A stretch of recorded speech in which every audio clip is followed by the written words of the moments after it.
Hello and नमस्ते friends, welcome back to our channel self education with us पर।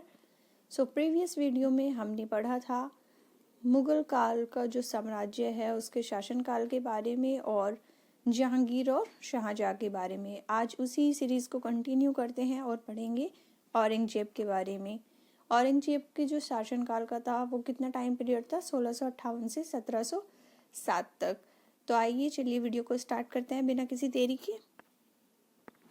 औरंगजेब का जो जन्म हुआ था वो हुआ था 24 अक्टूबर 1618 ईस्वी को। कहाँ पर? दोहाद, गुजरात मतलब जो ये गुजरात में है जगह। औरंगजेब के बचपन का अधिकांश समय जो था वो नूरजहां के पास बीता था और 18 मई 1637 को फारस के राजघराने में दिलरास बानो बेगम के साथ औरंगजेब की शादी हो गई थी। आगरा पर कब्जा कर जल्दबाजी में औरंगजेब ने अपना राज्याभिषेक जो था वह 31 जुलाई 1658 को करवाया। और किस उपाधि से मतलब उन्हें सम्मानित किया गया? अब्दुल मुजफ्फर मोइनुद्दीन मोहम्मद औरंगजेब बहादुर आलमगीर बादशाह गाजी की उपाधि से।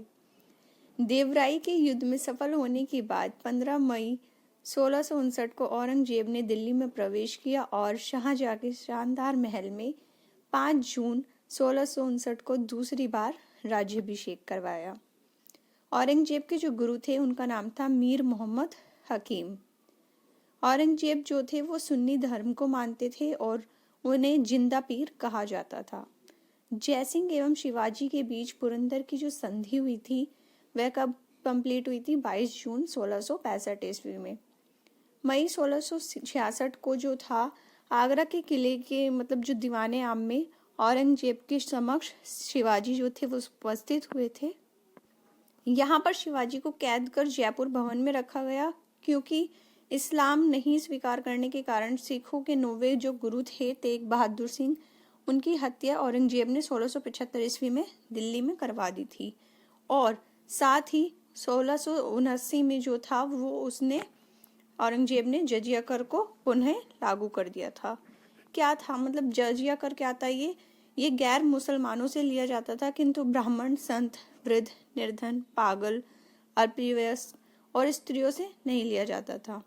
भारत में सर्वप्रथम मीर कासिम ने 712 में सिंध विजय के बाद जजिया की वसूली जो थी स्टार्ट की थी। फिरोज तुगलक ने ब्राह्मणों से भी जो था टैक्स वसूल लिया था और मुगल काल में बाबर और हुमायूं के काल में जजिया प्रचलित था। किंतु अकबर ने क्या किया था? 1564 में इसको बंद करा दिया था। औरंगजेब ने 1689 में सर्वप्रथम मारवाड़ में जो था वहां टैक्स की वसूली का आदेश दिया था और तत्पश्चात राज्य के अन्य भागों से वसूला जाने लगा। जजिया की जो अंतिम रूप से समाप्ति हुई थी वो मोहम्मद शाह के समय 1720 में हुई थी। औरंगजेब ने बीबी का मकबरा का निर्माण कब कराया था? 1679 में औरंगाबाद, ठीक है, जो कि महाराष्ट्र में है। औरंगजेब के समय में हुए जाट विद्रोह का नेतृत्व जो था वो गोकुला एवं राजा राम ने किया और 1670 में तिलपत की लड़ाई में जाट परास्त हो गए। गोकुल को मौत के घाट उतार दिया गया और इसके बावजूद जाटों ने 1685 ईस्वी में राजा राम के नेतृत्व में पुनः विद्रोह किया। इन जाटों ने सिकंदराबाद में स्थित अकबर के मकबरे को भी लूटा और भरतपुर राजवंश की नींव औरंगजेब के शासनकाल में जाट नेता एवं राजा राम का भतीजा जो था वो चूड़ामन ने डाली थी। 1686 ईस्वी में बीजापुर एवं 1687 में गोलकुंडा को जो था औरंगजेब ने मुगल साम्राज्य में मिला लिया था। मदन्ना एवं अकन्ना नामक जो ब्राह्मण का संबंध है वो गोलकुंडा के शासक अबुल हसन से है, ठीक है। औरंगजेब के समय में हिंदू मनसबदारों की जो संख्या थी वो लगभग 337 थी, जो अन्य मुगल सम्राटों की तुलना में अधिक थी। औरंगजेब सर्वाधिक हिंदू अधिकारियों को नियुक्त करने वाला मुगल सम्राट था, मतलब इसके राज जो शासनकाल में थे ये सबसे ज्यादा हिंदू अधिकारियों को हायर किया करते थे। औरंगजेब का पुत्र अकबर ने दुर्गादास के बहकावे में आकर अपने पिता के खिलाफ विद्रोह कर दिया था, ठीक है। औरंगजेब ने कुरान को अपने शासन का आधार बनाया। इसने सिक्के पर कलमा खुदवाना, नवरोज के त्योहार मनाने, भांग की खेती करना, गाना बजाना, झरोखा दर्शन, तुलादान प्रथा, यानी इस प्रथा में क्या होता था कि सम्राट को उसके जन्मदिन पर सोने, चांदी और अन्य वस्तुओं से तोलने की प्रथा होती थी और उन्हें फिर डिस्ट्रीब्यूट किया जाता था। हिंदू राजाओं के माथे पर अपने हाथ से तिलक लगाना, जिसे अकबर ने प्रारंभ किया था। सती प्रथा जो थी उस पर प्रतिबंध लगाना, वेश्याओं से शादी करना अथवा देश छोड़े जाने के आदेश देना और दरबार में होली, दिवाली आदि त्योहार मनाने जो थे वो बंद कर देना।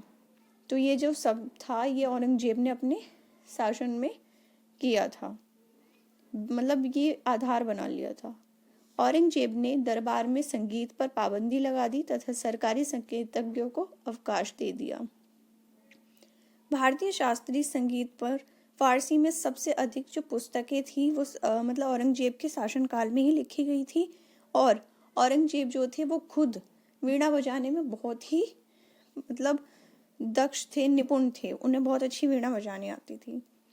औरंगजेब ने 1665 ईस्वी में हिंदू मंदिरों को तोड़ने का आदेश दिया और इसके शासनकाल में तोड़े गए जो प्रमुख मंदिर थे वो थे पाटन का सोमनाथ का मंदिर, बनारस का विश्वनाथ मंदिर एवं वीर सिंह देव द्वारा जहांगीर काल में मथुरा में निर्मित जो है वो केशव देव राय मंदिर थे। औरंगजेब की जो मृत्यु थी वो 20 फरवरी 1707 को हुई और इसने खुलदाबाद, जो अब रोजा कहलाता है, में दफनाया गया था। और औरंगजेब के समय सूबों की जो संख्या थी वो 20 थी। औरंगजेब दारुल हर्ब, ठीक है, को दारुल इस्लाम में परिवर्तित करने को अपना महत्वपूर्ण लक्ष्य मानते थे, यानी काफिरों के देश को इस्लाम का देश बनाने में, जो हिंदू थे उनको इस्लाम कबूल कराने में जो थे वो उसी को अपना एक मेन मोटिव मानते थे। औरंगजेब के शासनकाल में मुगल सेना में सर्वाधिक जो थे वो हिंदू सेनापति थे और फ्रांसीसी यात्री फ्रांकोइस बर्नियर जो थे वो औरंगजेब के डॉक्टर थे, चिकित्सक थे। तो ये जो सब थे वो मुगल साम्राज्य के शासक थे जिनके बारे में हमने सबने एक्सप्लेन किया है अच्छे से। तो आप भी वीडियो को पूरा देखिए, स्किप मत कीजिएगा, ठीक है। अब हम जान लेते हैं जो मुगल काल की थी वह व्यवस्था क्या थी। तो मंत्री परिषद होते थे उनको विराजत कहा जाता था, विजारत कहा जाता था। बाबर की शासनकाल में वजीर पद जो हुआ करता था वो काफी इम्पोर्टेंट हुआ करता था। सम्राट के बाद शासन के कार्यों को संचालित करने वाला सबसे महत्वपूर्ण अधिकारी कौन होता था? वकील, जिसके कर्तव्यों को अकबर ने दीवान, मीर बख्शी, सद्र व मीर समन में शामिल किया था। तो ये मुगल शासन व्यवस्था हम पढ़ रहे हैं। औरंगजेब के समय में असद खान ने सर्वाधिक 31 वर्षों तक दीवान के पद पर कार्य किया। मीर बख्शी द्वारा सरखत नाम के पत्र पर हस्ताक्षर के बाद ही सेना को हर महीने वेतन मिल पाता था, ठीक है। जब कभी सद्र न्याय विभाग के प्रमुख कार्य करता था तो उसे क्या बोलते थे? काजी। लगानहीन भूमि का निरीक्षण जो था वो सद्र करता था, ठीक है। सम्राट के घरेलू विभागों का प्रधान हुआ करता था उसे मीर समा कहते थे। सूचना व गुप्तचर विभाग का प्रधान कौन होता था? दरोगा डाक चौकी। शरीयत के प्रतिकूल कार्य करने वालों को रोकना, आम जनता के साथ जो दुष्चरित्रता का व्यवहार होता था उससे बचने का जो कार्य होता था वह होता था मुहतसिब नामक अधिकारी का। प्रशासन की दृष्टि में मुगल साम्राज्य का बंटवारा सूबों का सरकार में, सरकार का परगना में और महाल का जिला या दस्तूर में, और दस्तूर का क्या होता था? ग्राम में। प्रशासन की जो सबसे छोटी इकाई हुआ करती थी वह कौन सी थी? गांव की, यानी ग्राम, जिसे मावदा या दी कहते हैं। और मावदा के अंतर्गत छोटी छोटी बस्तियां जिनको नागला कहा जाता है वो आती थी। मुगल काल के प्रमुख अधिकारी और उनके क्या कार्य हुआ करते थे? जैसे सूबेदार का होता था प्रांतों में शांति स्थापित करना, दीवान का होता था प्रांतीय राजस्व का प्रधान, यानी सीधे शाही दीवान के प्रति जवाबदेह। बख्शी का होता था प्रांतीय सैन्य प्रधान, फौजदार का होता था जिले का प्रधान फौजी अधिकारी, आमिल या अमल गुजार का होता था जिले का प्रमुख राजस्व अधिकारी, कोतवाल जो होता था वो नगर प्रधान, शिकदार का होता था परगने का प्रमुख अधिकारी, और आमिल का होता था ग्राम के कृषकों से प्रत्यक्ष संबंध बनाना एवं लगान निर्धारित करना। मुगल कालीन अर्थव्यवस्था का जो आधार था वह था चांदी का रुपया। दस्तक व्यवसाय जो था वो परमिट हुआ करता था और दैनिक लेन देन के लिए तांबे के दाम का प्रयोग होता था, यानी 1 रुपये में 40 दाम होते थे।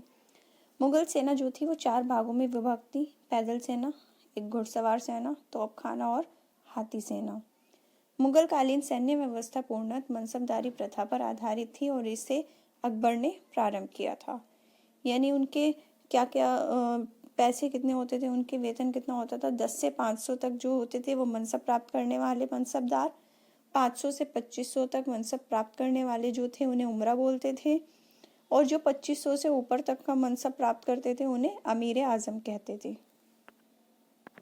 जात से व्यक्ति के वेतन एवं प्रतिष्ठा का ज्ञान होता था और सवार पद से घुड़सवार दस्तों की जो संख्या हुआ करती थी वह होती थी ज्ञान की। ठीक है, संख्याओं का ज्ञान। अकबर के शासनकाल में 29 ऐसे मनसबदार थे जो 5000 जात की पदवी मतलब के थे, और औरंगजेब के शासनकाल में ऐसे मनसबदारों की जो संख्या थी वो 79 हुआ करती थी। जहांगीर ने सवार पद में 2 अस्पा और सिंह अस्पा की व्यवस्था की और सर्वप्रथम यह पद महाबत खान को दिया गया। मनसबदारों के अलावा खुद मुगल शहंशाह भी फुटकर जो घुड़सवार हुआ करते थे उन्हें रखते थे, जिन्हें अहदी कहा जाता था। अहदियों का भद्र घुड़सवार कहा गया है क्योंकि और उन्हें वेतन में दूसरे घुड़सवारों से काफ़ी ज़्यादा सैलरी प्रोवाइड की जाती थी। ये बहुत ही विश्वस्त सैन्य दल के सदस्य हुआ करते थे और उनकी भर्ती जो थी वो स्वयं शहंशाह किया करते थे, और उनके हाजिरी लेने के लिए अलग अलग अधिकारी होते थे। अहदी जो थे वो 5-5 घोड़े भी रखते थे, लेकिन कुछ ऐसे भी अहदी थे जिसमें 2 या 1 ही घोड़े में हिस्सेदारी होती थी। अहदियों का जो कर्तव्य होता था वो बहुमुखी होता था, यानी एक से ज़्यादा हुआ करता था। शाही कार्यालय के अधिकतर मुंशी, दरबार के चित्रकार और शाही कारखानों के फॉरमैन इसी सैन्य दल से चुने जाते थे। तो ये हमारा मुगल साम्राज्य का शासनकाल का जो टॉपिक है वो कंप्लीट हो गया है।